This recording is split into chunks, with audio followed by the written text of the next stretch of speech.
وہ make sure کرتے ہیں کہ پتہ لگے دنیا کو کہ میں چودھری ہوں. تب آپ کے چہرے پہ میں نے بڑی معنی خیز مسکراہٹ دیکھی. آپ اس پہ اپنی رائے کا اظہار کر سکتی ہیں اور اس پہ کامنٹ فرمائیے گا کہ آپ کیا کہتی ہیں کہ جب وہ کہتے ہیں کہ دنیا کا سب سے زیادہ پرسیکیوٹڈ ریلیجن ہے اس کا نام کرسچینٹی ہے, پھر وہ کہتے ہیں کہ دیکھو لندن تو جانے کی جگہ ہی نہیں رہی, وہ صادق خان کو دیکھا ہے کس طرح کا آدمی ہے, گلیوں میں مذہب کا پرچار ہو رہا ہے. یہ مطلب اگین یہ ان باتوں کو ہم ذرا امریکی پریزیڈنٹ سے یونائٹڈ نیشن کے فورم پہ ذرا کل تک حساس تصور کیا کرتے تھے شاید. اب تو مطلب ٹھیک ہے, نیو نارمل کی طرح یہ بھی ایک نیو نارمل ہی ہے, ٹھیک ہے. بس یہ ٹرمپ کا امریکہ ہے, یہ وہ فنومینا ہے جس کو ہم ٹرمپزم کہتے ہیں. میری ابھی ایکچولی یونائٹڈ اسٹیٹس میں بات ہوئی تو میں نے ان سے پوچھا کہ یہ تقریر کس طور پرسیو کی جا رہی ہے. کہنے کہ ظاہر ہے کہ جو پڑھے لکھے لوگ ہیں, جو یونیورسٹیز میں لوگ بیٹھے ہیں, وہ اس تقریر پر تنقید کر رہے ہیں, لیکن ان سے تو پریزیڈنٹ ٹرمپ مخاطب ہی نہیں تھے نا. پریزیڈنٹ ٹرمپ کا ایک خاص ووٹ بینک ہے. اسی طرح وہ خاص ووٹ بینک یا اس خاص سوچ رکھنے والے لوگ یورپ میں بھی موجود ہیں, یو کے میں بھی موجود ہیں.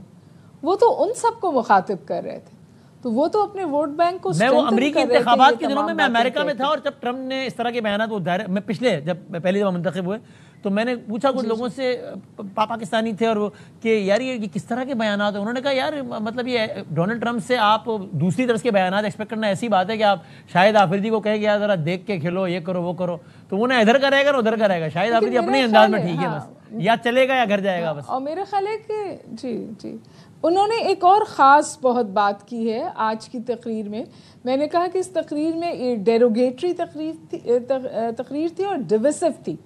یعنی انہوں نے ایک اسٹریٹجی کے تحت ان تمام ملکوں کو آئیڈینٹیفائی کیا ہے جو میرا خیال ہے آئندہ آنے والے دنوں میں امریکہ کے نشانے پہ ہوں گے. اور اس کے ساتھ ساتھ انہوں نے بلیم شفٹ کیا ہے.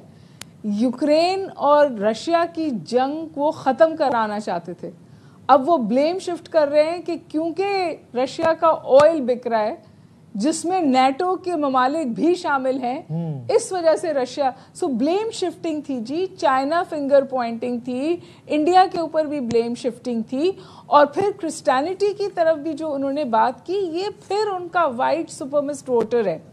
آپ خیال رکھیے کہ وہ اپنے اس ووٹر کو سنبھال کے رکھتے ہیں, انٹیکٹ رکھتے ہیں.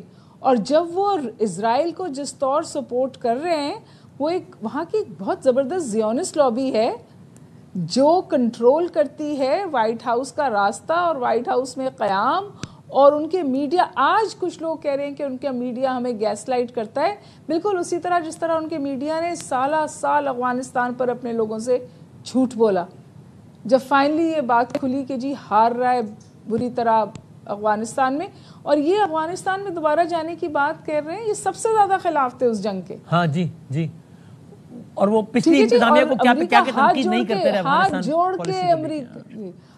جوڑ کے امریکہ باہر نکلا ہے افغانستان سے. It was a calendar based withdrawal. Condition نہیں تھی کہ یہ ہوگا تو باہر نکلیں گے, انہوں نے کہا تھا فلاں تاریخ کو باہر نکلیں گے, اور اس سے بھی ایک ہفتہ پہلے باہر نکل گئے تھے. تو یہ بہت بات ہو رہی ہے اس بیس کی, امریکن بیس کی افغانستان میں. یہ بالکل اسی طرح کا ایک جملہ ہے جو انہوں نے کینیڈا کے حوالے سے کہہ دیا تھا. آپ کو یاد ہے بیک ان دا ڈے وہ کہتے تھے کینیڈا حصہ بن جائے گا امریکہ کا. جی. تو میرا تو ذاتی خیال یہ ہے کہ یہ ان کی خواہش ہے, اور جس طرح کا پش بیک آیا ہے بالکل سامنے سے افغانستان کی طرف سے. اور آپ کا کیا خیال ہے کہ چائنا اور رشیا اور ایران اس کو اتنی آسانی سے ہونے دیں گے؟ وہ امریکہ کو دوبارہ اپنے بیک یارڈ میں آ کے بیٹھنے دیں گے, بالخصوص اس وقت جو جیو پولیٹیکل صورتحال ہے؟ ٹھیک ہے, اب ایک اس میں اور اگر اس میں پاکستان, ایک جملہ اور کہہ دیجیے, اگر یہ وہ کرتے ہیں تو اس کا راستہ پاکستان بنے گا, اور یہ ہمارے لیے انتہائی نقصان دہ ہوگا, کیونکہ اس کا ملبہ ہم پہ گرے گا. ہماری ایئر سپیس استعمال کیے بغیر کیسے وہ افغانستان میں یہ حصول کر سکتے ہیں اپنا مقصد؟ باقی سب سے تو لڑے بیٹھے ہیں اس ایریا میں. بالکل صحیح. میں سمجھتی ہوں کہ کاشسلی اس پہ بات کرنی چاہیے. بالکل ٹھیک. اور doctor Qamar ji, as we speak ابھی تھوڑی دیر پہلے قطر کے امیر نے بات کی, انہوں نے کہا اسرائیل کو ایک بدماش ریاست قرار دیا. اینڈ اگین اردن کے بادشاہ نے بڑی سخت باتیں کی ہیں. اینڈ ایز وی اسپیک ابھی یہ بس عرب ممالک کے اور یعنی اسلامی ممالک کے سربراہان پہنچ چکے ہیں.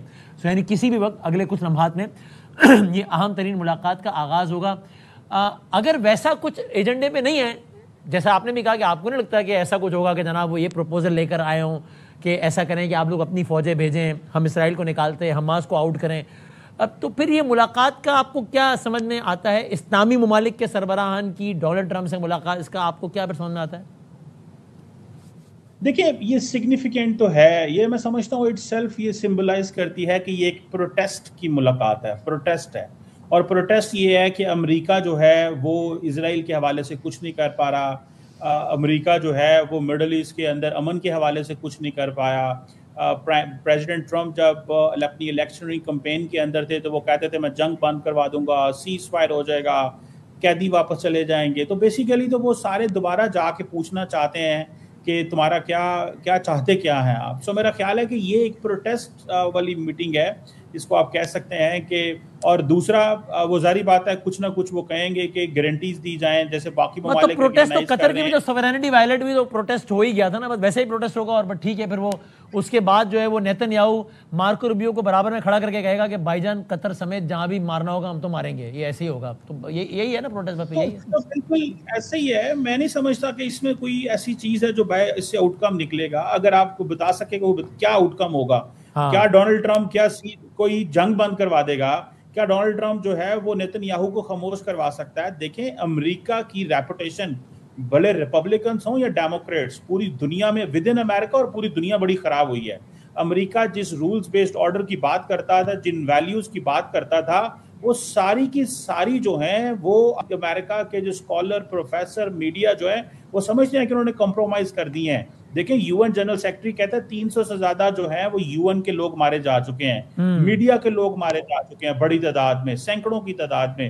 تو میرا خیال ہے کہ وہ کچھ کرنا نہیں چاہتے، لیکن یہ ظاہری بات ہے کہ یہ کہ انہوں نے دیکھیں ایک ملٹی لیٹرل میٹنگ ہے، اور یہ بھی میں سمجھتا ہوں کہ انہوں نے کہا یہ ہوگا کہ ایک ایک میں نے ان سے ملنا ہے، انہوں نے میرے سے وہی باتیں کرنی، تو انہوں نے کہا کٹھے آپ لوگ آ جاؤ یار مل لیتا ہوں آپ۔